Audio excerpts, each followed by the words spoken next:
Viewers, welcome to my Dwija. एक common question लोगों में होता है, ये प्रेगनेंसी में सोनोग्राफी हम लोग को बताती क्या क्या है? डॉक्टर गुंडवार स्पेशलिस्ट है when it comes to sonography. Doctor, आपने कभी कोई पेशेंट को देखे बड़े कंफ्यूज रहते हैं? काफी कंफ्यूज रहते हैं सोनोग्राफी के बारे में। उनको ये पता नहीं रहता है कि किस चीज के लिए उन्हें एडवाइस किया गया है। तो सोनोग्राफी एक ऐसा वरदान है कि बच्चे के बारे में, बच्चे के माँ के बारे में और बच्चे के बाजू के एनवायरनमेंट के बारे में अपने को काफ़ी कुछ चीज़ें पता चलती है। सर्वप्रथम अपने को ये पता चलता है कि प्रेगनेंसी है या नहीं है, प्रेगनेंसी एक है या दो है या तीन है, 3 बच्चे हैं, 2 बच्चे हैं, 1 बच्चे है। उसके बाद में ये पता चलता है कि बच्चे का एज कितना है, फिर उसके हार्ट बीट्स चालू हो गए कि नहीं, शुरू हो गए कि नहीं, ये पता चलता है। हार्ट बीट्स की गति पता चलती है। उसके बाद में बच्चे का एज पता चलता है। धीरे धीरे जैसा बच्चा बढ़ता है, बच्चे का एज के बावजूद बच्चे में कुछ व्यंग बन रहे हैं क्या, बच्चे की ब्रेन की डेवलपमेंट कैसी है, बच्चे के हाथ पैर की डेवलपमेंट कैसी है, बच्चे के हार्ट की डेवलपमेंट कैसी है। इसके अलावा बच्चे के बाजू का जल, जो इसको हम एमनियोटिक फ्लूइड या गर्भजल बोलते हैं, उसका प्रमाण कैसा है, वार की पोजीशन कैसे, जिसे हम प्लेसेंटा बोलते हैं, नाड़ कैसी है बच्चे की, जिसको अम्बिलिकल कॉर्ड बोलते हैं, वो नाड़ में से ब्लड फ्लो कैसा है, ये सारी चीज़ें हमें पता चलती है। इसके बावजूद एक इम्पॉर्टेंट चीज़ पता चलती है कि थैली का मुंह कैसा है, थैली का मुंह खोलने की कोई संभावना है क्या, कोई आपको स्टिच देने की ज़रूरत है क्या। ये तो हुई बच्चे के बारे में चीज़ें। उसके अलावा हमें ये पता चलता है कि यूट्रस में आपके कोई प्रॉब्लम है क्या, यूट्रस में ज़्यादा कप्पे है क्या, कोई ज़्यादा पार्ट्स है क्या, पार्टीशंस है क्या, एनामोलीज है क्या, बच्चेदानी में या यूट्रस में कोई फाइब्रॉइड्स है क्या, कोई गाठी है क्या। उसके अलावा में यूट्रस के बाजू में कोई सिस्ट है क्या, ओवरीज में कोई सिस्ट है क्या। इसके अलावा मदर का या माता का liver, gallbladder, pancreas, spleen, kidneys, ये अवयव भी देखे जाते हैं, जिससे हमें ये पता चलता है कि अगर पेशेंट को कोई स्टोन्स है क्या किडनी में, यूरेट्रस का कोई प्रॉब्लम है क्या, जिस वजह से मदर को या कुछ पेट में दर्द है क्या, या अगर वो दूसरे कोई प्रॉब्लम में हो सकते हैं, उसका निदान किया जाता है। मेरा बहुत रिस्पेक्ट बढ़ गया है रेडियोलॉजिस्ट की तरफ देखने का। मैं हमेशा सोचती हूँ सोनोग्राफी में इतना टाइम क्यों लगता है बहुत कुछ चेक करना है, और ये सब चीजें आपको सोनोग्राफी से ही पता चलेगी।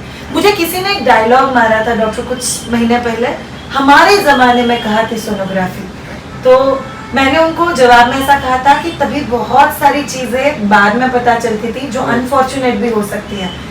इसीलिए आई थिंक आपने बोला ना कि ये एक बून है माँ और बच्चे के लिए। डॉक्टर, क्या ये बून डॉक्टर के लिए भी है? ये बून डॉक्टर के लिए भी बहुत ज्यादा है। इसका डायरेक्ट संबंध बच्चे के और माता के प्रेगनेंसी के मैनेजमेंट में होता है। इनिशियल स्टेज में अगर कोई पेशेंट को ब्लीडिंग है, कोई बच्चे की ग्रोथ कम है, पानी का प्रमाण कम है, बच्चे में कोई व्यंग है, तो प्रेगनेंसी टर्मिनेट करने की सलाह दी जाती है। जैसे जैसे बच्चा बढ़ता है उसमें कोई दिक्कतें आती है, जैसे उसके मूवमेंट्स का प्रॉब्लम है, हार्ट बीट्स का प्रॉब्लम है, ब्रेन डेवलपमेंट का प्रॉब्लम है, उस चीज़ों का उस समय पे अपने को सही निदान कर सकते हैं। आगे थैली के मुंह के बारे में पता चलता है। लेटर स्टेज में 7वें में 9वें में अगर आपको जल्दी डिलीवरी करना है, बच्चे को कोई धोखा है, मदर के हेल्थ को कोई धोखा है उस प्रेगनेंसी की वजह से, इस चीज़ों के बारे में भी अपने को सोनोग्राफी में पता चलता है।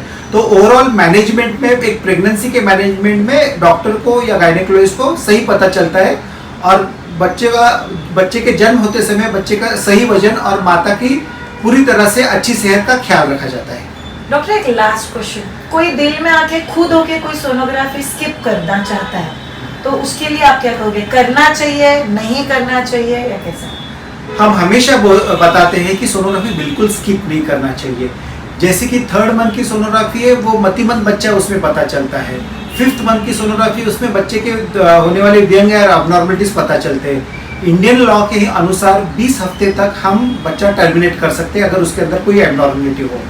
20 हफ्ते के ऊपर अगर एबनॉर्मल बच्चा है तो उसे वैसा जन्म देना पड़ता है, या तो फिर उसे टर्मिनेट करना हो तो कोर्ट से परमिशन लेनी पड़ती है कि बच्चा 20 हफ्ते के ऊपर बढ़ गया है पर बच्चे में व्यंग है, तो इंडियन लॉ के हिसाब से, अबॉर्शन एक्ट के हिसाब से 20 वीक्स तक हम एक एबनॉर्मल बच्चे को टर्मिनेट कर सकते हैं। तो कोई भी सोनोग्राफी बिल्कुल कभी मिस नहीं करना है, क्योंकि काफ़ी पेशेंट्स हम देखते हैं लेट स्टेज में हमारे यहाँ आते हैं और बड़े प्रॉब्लम में, दिक्कत में फंस जाते हैं। इसी वजह से मैंने एक्चुअली उनको एक क्वेश्चन पूछा। जो कोई भी प्रेग्नेंट लेडी या पर्टिकुलर वीडियो देख रहे हो, प्लीज मिस मत करना। जैसे कि हम लोग डॉक्टर के पास जाते हैं, ये ऐसा चीज नहीं है जो ऑप्शनल है, ये वो चीज़ है जो कंपलसरी है। So thank you so much all of you ये पर्टिकुलर वीडियो देखने के लिए। इस सीरीज में हम लोग आगे का वीडियो करेंगे। Keep watching and keep staying with us. Thank you.